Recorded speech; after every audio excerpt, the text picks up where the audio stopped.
What's up, everybody? It's your brother Daniel here.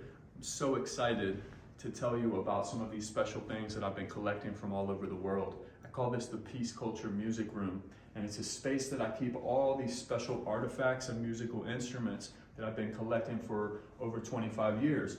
And I'll give you a quick overview now, and then I'll post this up, and if you have specific questions, we can go from there, and I'll tell you some stories about the different things that I have here.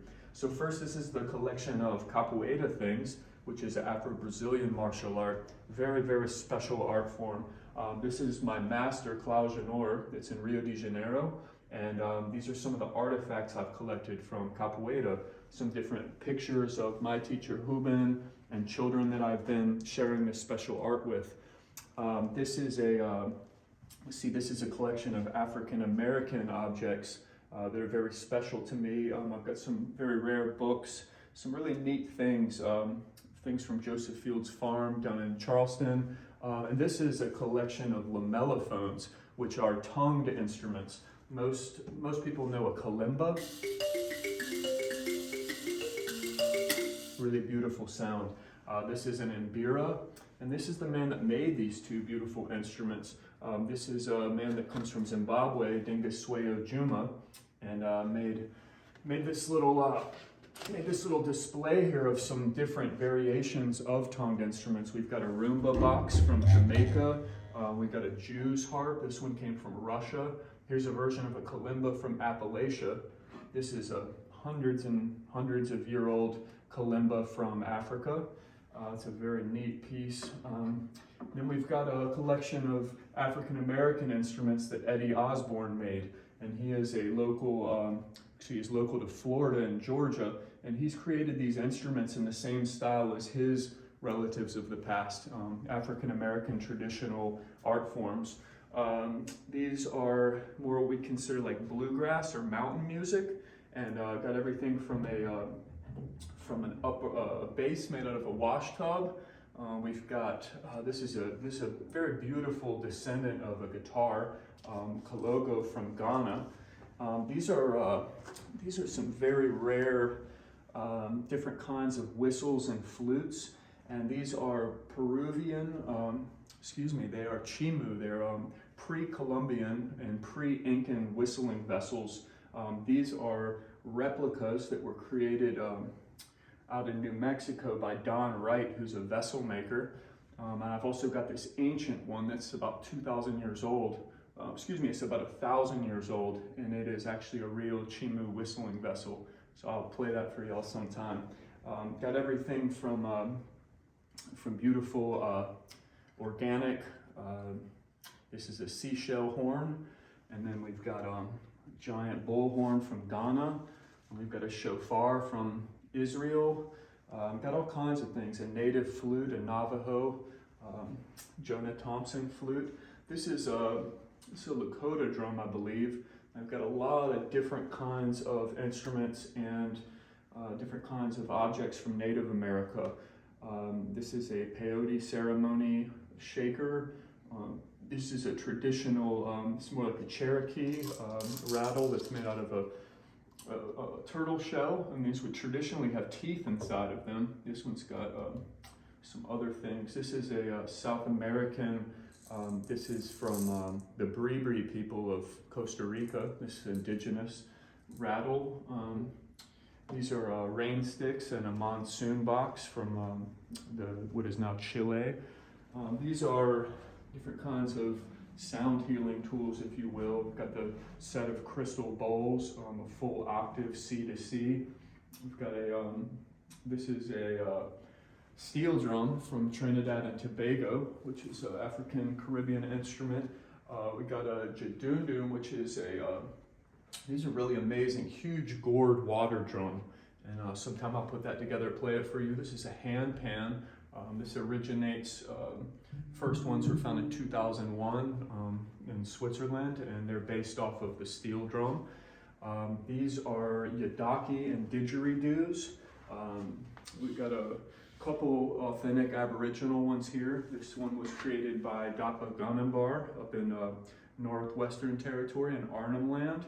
And these are brilliant musical and ceremonial music makers and sound tools. I've even got a glass one here, glass didgeridoo, so you don't see many of those. The traditional name for this instrument is yadaki, or regionally it has dozens of different names depending where you are, but it's mostly known as yadaki. Didgeridoo is a European word for this instrument, so any ones that are not made from the indigenous people are termed didgeridoo. This is a dongchen. It's a small Tibetan horn. These get as big as 10 feet long. These are different types of wood carvings from all over the world. I've got a kangaroo pelt there. Got some boomerangs. Got some tablas, Indian drums. All kinds of different. We've got these gongru. These are ankle bells for dancers. 2 different variations. These are tingshas, which are little chimes. This whole section is Yemen. This is a 2,000-year-old idol that was found in the desert. We've got a djembiya sword, which is the traditional sword that a Yemeni man would wear. Got some bayonets that are Russian, that came from Yemen because Russia was in a war in Yemen, a proxy war there. This is all Ethiopian artifacts. These are leather, and they're painted pieces of leather, very wonderful. We've got some traditional garments. These are Lalibela crosses, which come from the region in the highlands of Ethiopia where the churches are built into the ground, and they would hold the sacred holy relics that were brought during the Crusades and hidden to be kept safe. So a lot of stories here. We got some indigenous history. This is a headrest. We've got Haile Selassie, Emperor of Ethiopia, Rastafari, have a lot of paraphernalia from the reign of Selassie, and then also from Rastafari tradition. This is Marcus Mosiah Garvey here. I got this in Shashamane, and got some other neat things. We got Selassie here, and a button, and then we've got some old money. So a lot of neat things from Ethiopia. And then let's see, we've got a section with Caribbean and Jamaican, even Cuban things here. This is a traditional Rastafarian Nyabingi drum. I got this in a trade with Ross Birdseed here. I traded him for one of my plastic djembes, and he loved it, and I loved his Nyabingi drum. Got a lot of different shakers from different places, Afro-Caribbean and African diaspora. I love to juggle, so that's a little juggling section. We got the yoga section down there as well, ancient Indian science. This is the Egypt section, so I spent a lot of time in Egypt, and we'll go into a little more detail about the Arabic language and how beautiful and complex that is. This is Ghana. These are some of the traditional clothings of Ghana. This is a traditional or typical machete of Ghana to cut through the bush. So that was a neat souvenir there. These are how they get water there. So instead of drinking out of water bottles, they drink out of bags, which is pretty terrible. Different variations of djembe drums, and then stuffed animal collection, elephant's foot. I'll tell you that story sometime. It's very old. This is Native American First Peoples art. Jimmy Yawakia is a Zuni carver. Here's some abalone shell carvings that he's made out of the shells. Traditional fetish carver he is. These are Mrs. Alice Smith's beautiful beadwork. She is a Navajo woman, and these are variations of different shakers. We've got a lot of indigenous jewelry here. We've got different round drums, and these come from all over the world, but they're different traditional drum styles different drums from different cultures and different styles of music making. These are indigenous Ethiopian jewelry, and then we've got Ghanaian jewelry from West Africa. This is Mexican traditional. These are more like peyote type of patterns from different traditions. We've got, this is from Panama, the indigenous people in the region that's now Panama.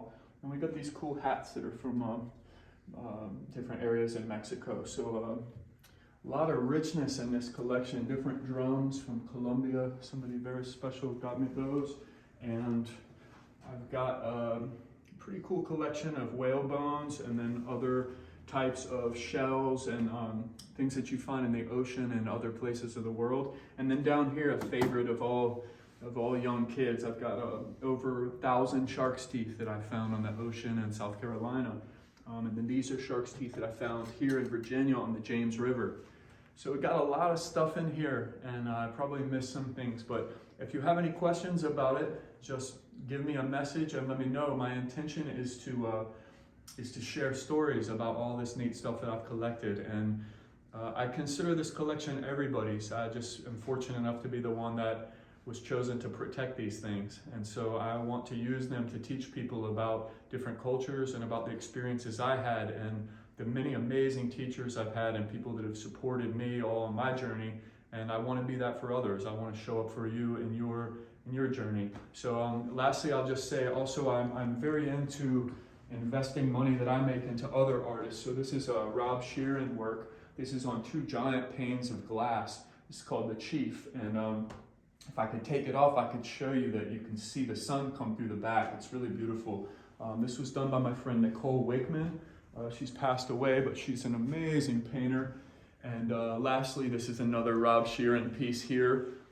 It's called The Wave, and you can even see his brother Billy flying down the top of the wave there. And little things like this. Eddie Osborne also made this out of recycled wood, so he calls his project Project Reclamation. So pretty neat. Thanks for hanging out, and I'm looking forward to sharing with you some more. Thanks.